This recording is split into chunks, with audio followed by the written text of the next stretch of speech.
I really believe, before we jump into today's word, we're going to spend a little time in the word, and then we're going to end with a real life story, our series on stories, and it's going to end in a very appropriate fashion. I do want to bring something to your attention. I shared with the prayer team earlier this week on a Zoom call, and I believe with everything in me, let me preface this in saying COVID was COVID-19. It was named that because it was revealed in 2019. So you may not believe this, but that was 7 years ago. I don't know. How many of y'all feel like COVID was just last Tuesday? 7 years ago was COVID. How quickly did that go by? Boom. Today is an iconic day. It's an important day that as your pastor and as a part of City Church, we need to land on. I know that right now we are ushering in another 7 years that is incredibly important. 7 years from today will be Easter 2033, the 20th or the 2000th anniversary of the resurrection. The 2000th anniversary of the resurrection is just 7 years away. These past 7 went by very quickly. I believe and dare say these next 7 will go by even more quickly. And may we at City Church be deliberate about ushering in this next 7 years in a fashion that truly does change people's lives, in a fashion that truly does allow us to walk in the trajectory of the destiny that each of us have. May we not allow Easter any longer to simply be a calendar date or an event, but may the resurrection become a person. So much more important up to this point than it has been. The next 7 years are significant in our walk with the person of the resurrection, the power of the resurrection, the freedom of the resurrection, the authority of the resurrection, the destiny reset of the resurrection. May we seriously usher in a powerful next 7 years and watch Jesus change immeasurable numbers of lives. I really believe we're on the edge of something, and we have a responsibility to steward it well. Yeah, I thought that was good news, but it wasn't, so we'll go to... No. You lost. You had your chance. John chapter 11, if you're there, will you stand with me, please? John chapter 11, verse 43. We're going to walk through a story as quickly as we can and end with a real life story today. I ask you this question: what does the resurrection have to do with your story? Does the resurrection really matter in your story? John 11:43, when Jesus, had said these things, he cried out with a loud voice, "Lazarus, come out." The man who had died, not an exaggeration, the man who had died came out, his hands and feet bound with linen strips, his face wrapped with cloth. Jesus said to them, "Unbind him and let him go." Jesus, I pray today that we will receive the call and the stewardship of these next 7 years, and that it will start today, that today we will change our mindset, and that Easter will no longer be a date on a calendar, but will become a daily encounter with you. That we will truly receive the challenge of today, and that we will steward what you're about to do in our lives and in our community in the next 7 years. May we truly take the call to influence every person we meet towards your kingdom. And all City Church said, amen. You may be seated. We read 5 times in the book of John. John, the disciple, makes 5 times he says, "I'm the beloved one. I'm the one Jesus loved." I wonder, honestly, when was the last time we had the audacity to say that about ourselves, let alone say it out loud? When was the last time we really went into a conversation and said, "Art, how you doing, man? Just want to let you know, I'm the one Jesus loves."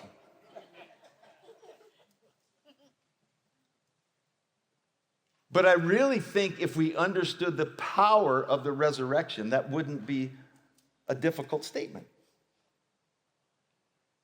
that power is life-changing and life-altering. And he loves you so much that the power killed and conquered death once and for all. You are loved today. And people will say, well, God doesn't have favorites. Oh, no. Bro, the dude has a favorite. He's right here. And I hope you can feel the same about you. We're his favorite. And we're gonna see that here today. Jesus, this John chapter 11 starts with tragedy. It starts with a young man that dies far too early. Lazarus dies in his young age, and he's the youngest of three. This family was Jesus' go-to family. As we read in the Bible, Jesus is with this family a lot, and there's three children that we know of. There's Martha, the oldest, the rule follower, the firstborn. Do we have any firstborns here? Do we have any firstborns in the room? We don't like you. We just don't. We don't like you at all. And then after Martha, there's Mary, and Mary's the free-spirited, creative, kind of spontaneous, shoot from the hip, always looking for fun. Mary, the middle child. We love any middle children in here. Come on, we love you. We love you. You challenged the firstborn. Keep doing that. And then there's the baby boy, the baby of the family. Have we got any babies of the family in here? Come on, let's see. Come on. Oh, yeah. We babies of the family deserve every bit of our spoiling. You right, we do. We have it coming. We are the baby. You will clean up after us. You will find my shoes for me. You will put them away for me. You will make sure mom doesn't find out I misbehaved for me because I'm the baby. Lazarus was the baby, and he died far too early. And Jesus hears the news. He hears the news in Jerusalem, and he has to go back to Bethany where Lazarus died. And so he tells his boys, Lazarus is asleep. We're going to go back to Bethany. And his boys are like, well, Jesus, listen, if he's asleep, he'll wake up. And Jesus is like, you don't get it. He's dead. We're going back to Bethany. And Thomas pipes up and says, hey, Jesus, listen, Jesus, I know like you're God, but listen, I don't know if you remember. I know God can't forget, but I don't know if you remember. Last time we were in Bethany, they wanted us to be stoned. And I'm talking rocks.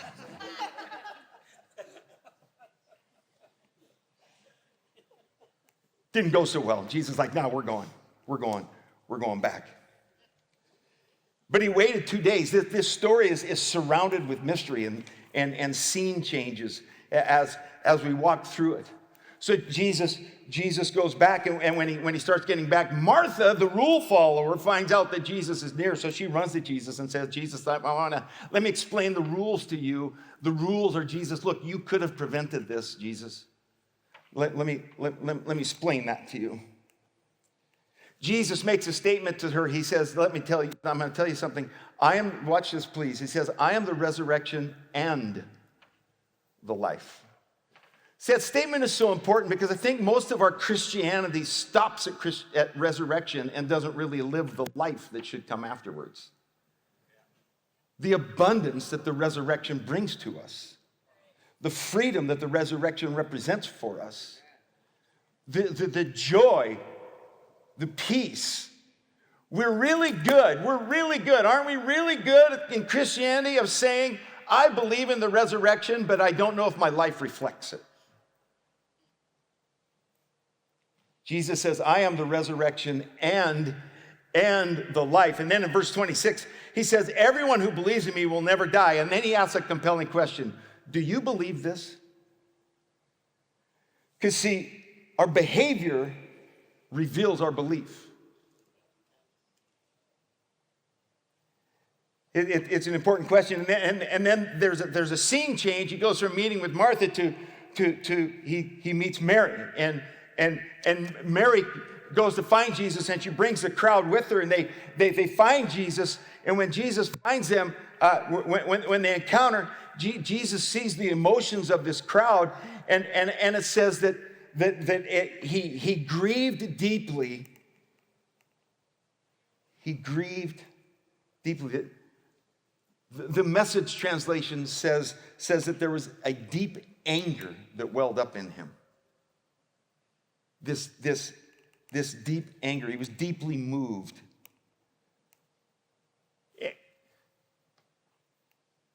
And in that, he says to them, in that deep anger, he says, where have you laid him? Can I tell you that far too often, let me bring some correction. We've got to change our perspective of this Jesus. Far too often we read that, and I think we read that Jesus had this deep anger, and we read it as a judgment. When the truth of the matter is, what made Jesus angry was the centerpiece of his creation was experiencing loss they were never designed to experience. We were never designed to have to walk through death. And he watched his magnum opus have to face something they weren't created to do. And he was moved deeply with an anger. That's our Jesus.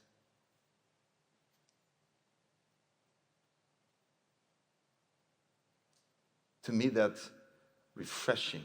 It's freeing. It makes the resurrection a person.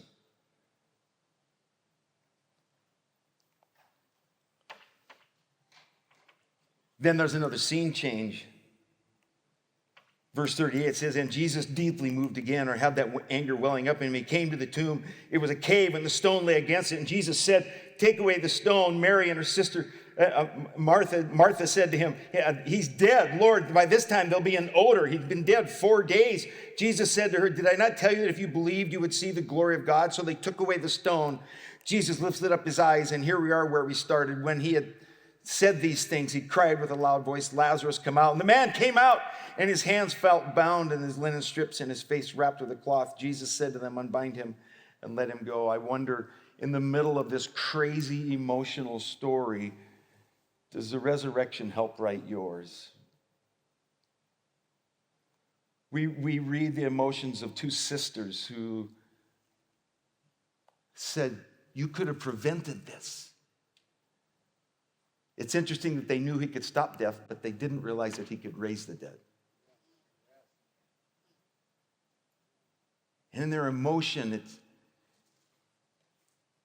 this deep anger wells up in him. And then we read right after that, when he saw the crowd, that John 11:35. Don't we love that? Remember when you were in kids' church and they said you have to memorize a verse this week? It was like, okay, I got that. John 11:35. Jesus wept.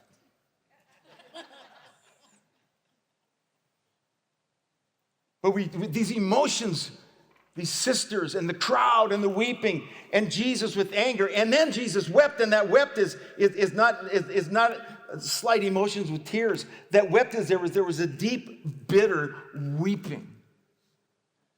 We read this. The story's filled with emotion and despair, and the knowledge that he could have stopped it. And Jesus says, I'm the resurrection, and Martha's like, I know in the last day. Don't we just kind of default to that? I know in the last day. I know in the resurrection. I know we're going to sit on clouds, wear depends, and play harps.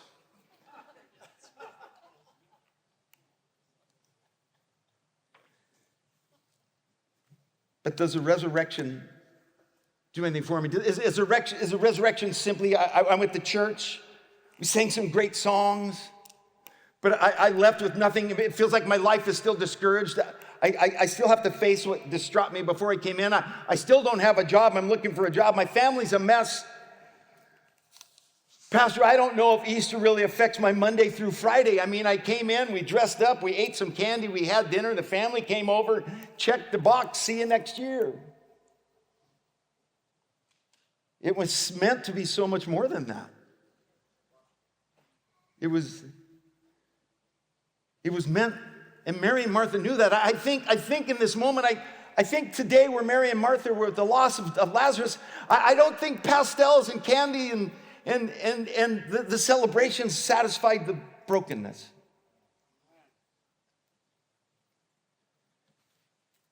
And then Jesus said that. You're missing this. I am the resurrection.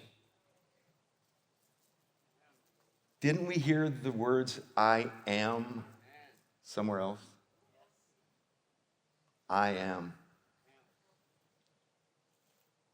That's where Moses said to God, what's your name? And God said, my name is I am. And Moses said, no, what's your last name? And Moses said, well, I am, or God says, I am that I am. In other words, I just be. It's the letter B. In the Hebrew, it's the letter B. It's just, I've always been. I just be. I've always been the resurrection. I've never lost a battle. The death didn't stain who I am. In fact, I have the scars to show you it couldn't stop me. Lazarus was dead 4 days, and in antiquity it was believed that the spirit could still return to the body after 3 days. Lazarus was dead 4 days. That wasn't an accident. Lazarus was dead long enough that in our own it's impossible, but Jesus was dead long enough to say it's finished. What does the resurrection have to do with my story? We watch Jesus in this process, and maybe you've been in that process.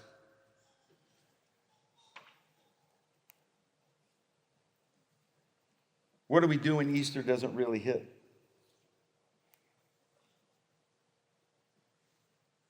Who's this Jesus that really wants to meet me when I lose my job?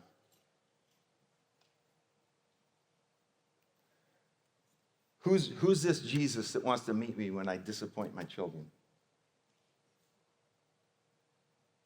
Who's this Jesus that meets me when I embarrass myself and make incredibly poor decisions? Who is this resurrection that shows up?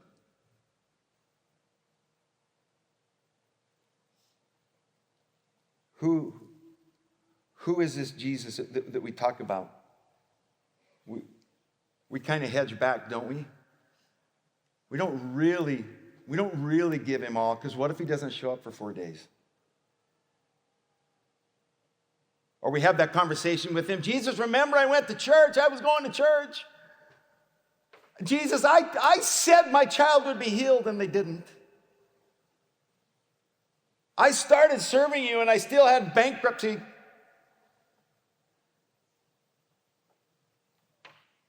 And I believe he says to us, I don't skim over your pain, I join it.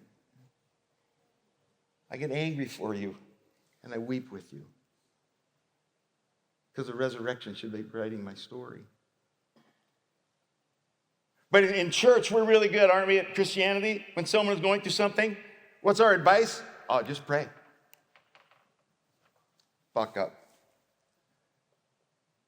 God's faithful. Let's get coffee. I'm praying for you.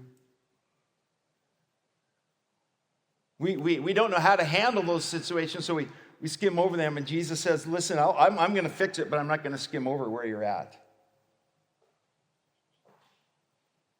My dad died 16 years ago. My mom 9 years ago. Wow. Just 5 months ago, my brother died of cancer.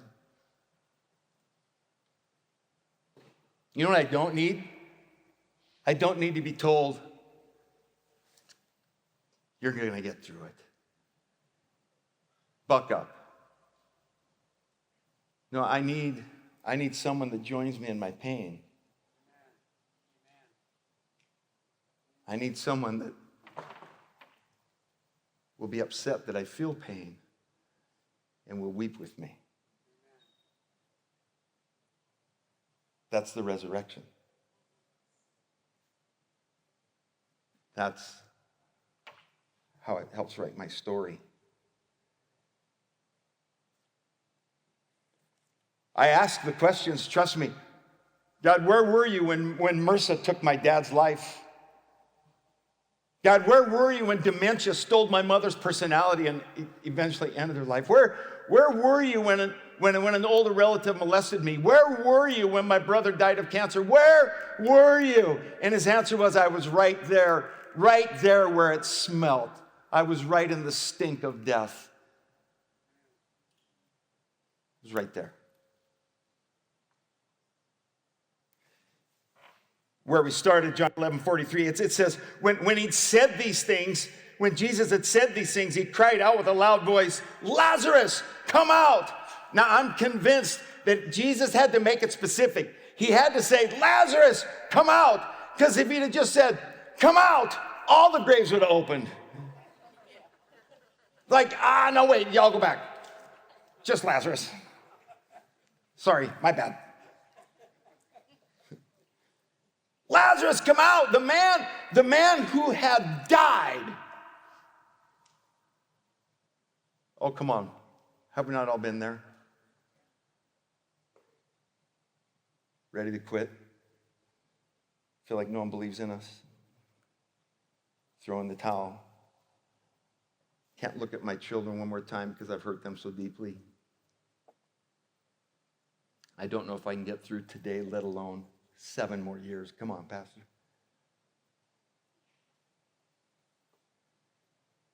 The man who had died came out, his hands and feet bound with linen strips and his face wrapped with a cloth. I don't know what it looked like when he came out, but it says that he was bound. He was bound with linen strips, his legs, hands, and feet, and his face. So in my mind, I'm wondering, what if some of that linen strips were kind of hanging and he came out hopping like a bunny? I think that's where the rabbit got connected to Easter.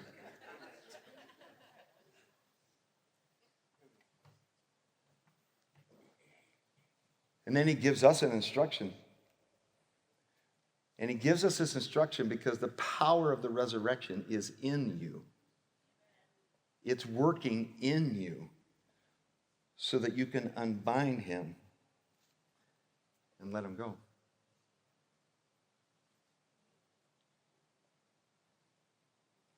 See, the resurrection should be writing your story and equipping you to help others write theirs. That is the gospel.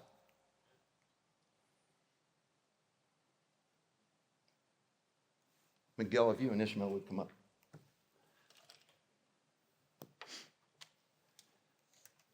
A few weeks ago or months ago now, is Melosi here anywhere? Melosi in the house? There's my man. Look at that. Look at that. Look at that cute little guy back there. Melosi, a few months ago, started a new job and invited this guy to church. Right? Am I right? This is Miguel and this is his son, Ishmael. James, you want to come grab this? So we began to pray for this family.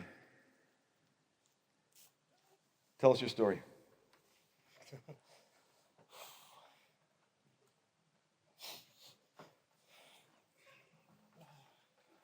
Take your time.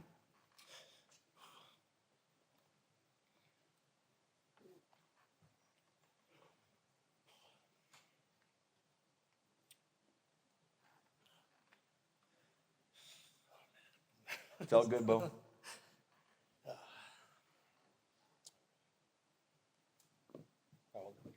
So he plays baseball, and he has suffered an injury.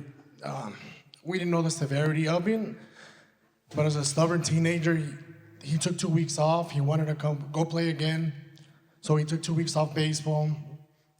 Friday was a tournament that we go, and he could barely swing the bat. And he came over and he's like, Dad, I can't swing. Like, my back hurts. And I'm like, well, I guess you're not playing.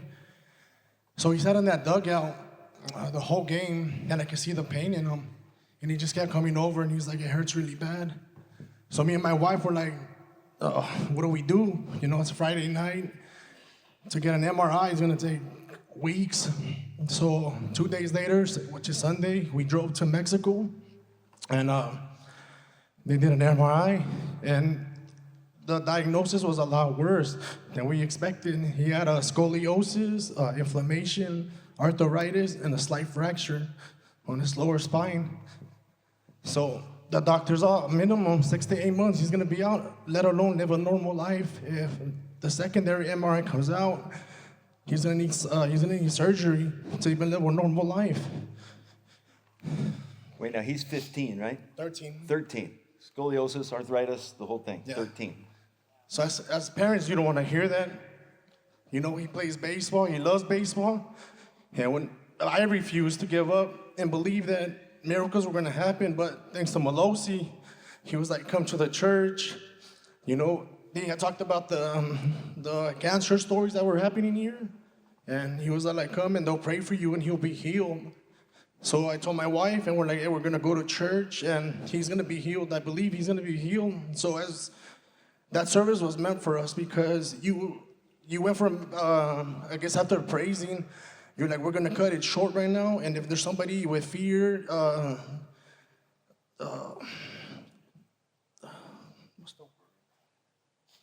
you were just the way you were speaking.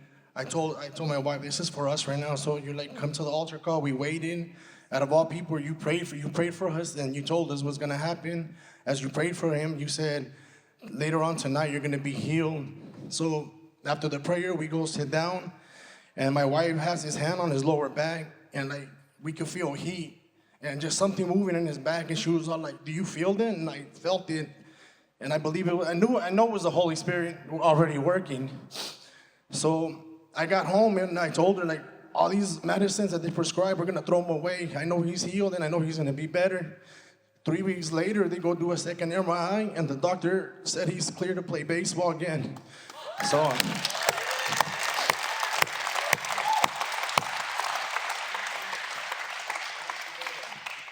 So those 3 weeks, obviously as a parent, you wanna take caution. So we told them, hey, relax, just because you're clear, you know, you still gotta get back, you know, start working out, lifting weights, eat properly, you know, because, you know, you just got to get your body right. And so that happened 3 weeks ago, and ever since that encounter, we've been coming to City Church ever since. Even when I was at work for Dallas, me and Melosi would still go to church, you know, just to make it a habit, because God is amazing what he does. And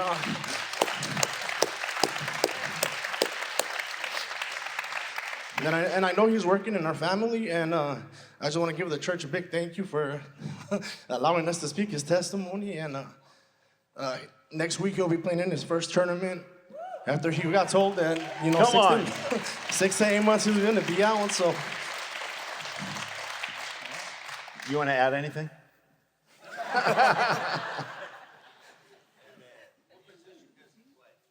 he's a pitcher and third base and outfield. Come on. Come on.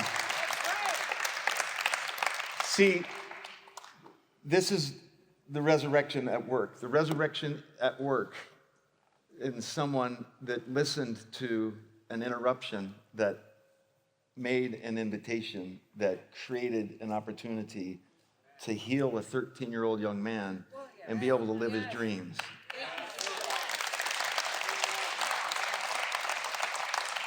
See, that's the resurrection. And today's not going to be a real normal Easter. We're going to end with some healing service today. Prayer team, if you'll come up. Thank you, guys. Bless you. David, if you'll bring the band up. Listen, I would be wrong, and I've wrestled with this in my spirit. I'm like, Jesus, Easter, this isn't how Easter ends. This messes with my plans, Jesus. Because my plans is that Easter ends and we have a nice Easter service and people like Easter, and then they go eat lunch and talk about Easter. And in the middle of it, Jesus says, yeah, well, let's pray for some healing. Let's pray for a supernatural touch this morning. So I'm going to ask you to stand and embrace this moment.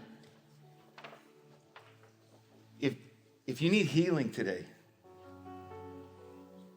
listen to me close. If you need healing today, you need victory over fear today, or you just want the resurrection to become real today, we're going to take the next time, a few minutes, and pray over that. We're going to believe for healing, for fear to be broken off, and for the resurrection to become real in your life today.